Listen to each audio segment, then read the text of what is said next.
Hello dear student, मैं ऐश्वर्या राठौड़ आज के इस वीडियो लेक्चर में आपका स्वागत करती हूँ। आज का हमारा टॉपिक है difference between alpha beta particle and gamma radiation. इससे पहले हमने अल्फ़ा एंड बीटा पार्टिकल और गामा रेडिएशन को पढ़ लिया है। अब हम इन तीनों के बीच में क्या बताएंगे, डिफरेंस। सबसे पहले हमारा serial number, second property, first हमारा alpha particle, beta particle second and third हमारी गामा रेडिएशन। प्रॉपर्टी के बेस पे हम इन तीनों के बीच में क्या करेंगे, डिफरेंस बताएंगे। सबसे पहले है फर्स्ट नेचर। नेचर के बेस पे देखिए, अल्फ़ा क्या होते हैं, पार्टिकल्स होते हैं, बीटा क्या होते हैं, पार्टिकल्स होते हैं, और गामा क्या होती है, रेडिएशंस होती है। हमें पता है कि अल्फ़ा बीटा दोनों पार्टिकल होते हैं और गामा क्या होती है, रेडिएशन होती है। अब अगर हम मास की बात करें तो अल्फ़ा पार्टिकल का मास 4 AMU होता है, बीटा पार्टिकल का मास 0.0055 AMU होता है, और गामा रेडिएशन का कोई मास नहीं होता है, नो मास। अब यहाँ पर AMU क्या होगा, एटॉमिक मास यूनिट। थर्ड है हमारा चार्ज। अल्फ़ा पार्टिकल की बात करें तो इसमें क्या होते हैं, 2 यूनिट पॉजिटिव चार्ज। हम पहले भी पढ़ चुके हैं कि अल्फ़ा पार्टिकल में क्या होते हैं, 2 पॉजिटिव चार्ज प्रेजेंट रहते हैं। Beta particle 1 unit negative charge. Beta particle में क्या होगी, 1 यूनिट नेगेटिव चार्ज होगी। और गामा रेडिएशन, इसमें कोई चार्ज नहीं रहेगा, नो चार्ज, ना ही पॉजिटिव चार्ज ना ही नेगेटिव चार्ज।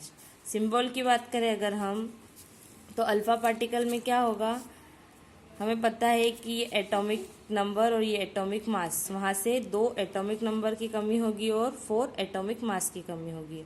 तो इसका सिंबल क्या है, हीलियम 2 4, ठीक है।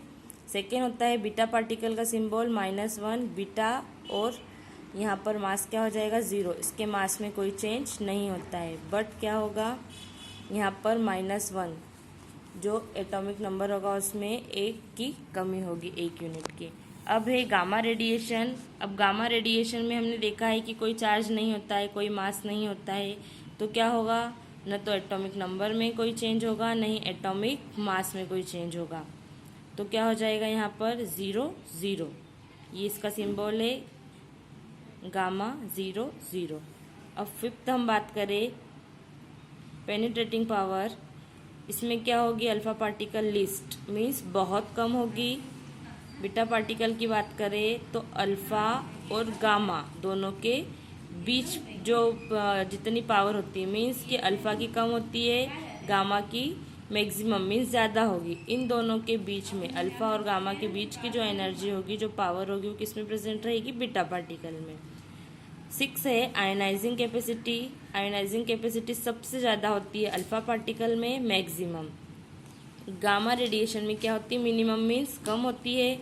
अब अल्फ़ा एंड गामा दोनों के बीच की जितनी कैपेसिटी होती है वो किस में रहेगी, बीटा पार्टिकल्स में। मीन्स अल्फ़ा पार्टिकल में सबसे ज़्यादा, बीटा पार्टिकल में दोनों के बिटवीन की पावर या कैपेसिटी, और गामा रेडिएशन में सबसे कम। तो हम इस डिफरेंस के बेस पर भी alpha beta and gamma radiation को याद रख सकते हैं। अगर डिफरेंस आए तो हम प्रॉपर्टी के बेस पे alpha beta and gamma radiation को लिख सकते हैं। Thank you.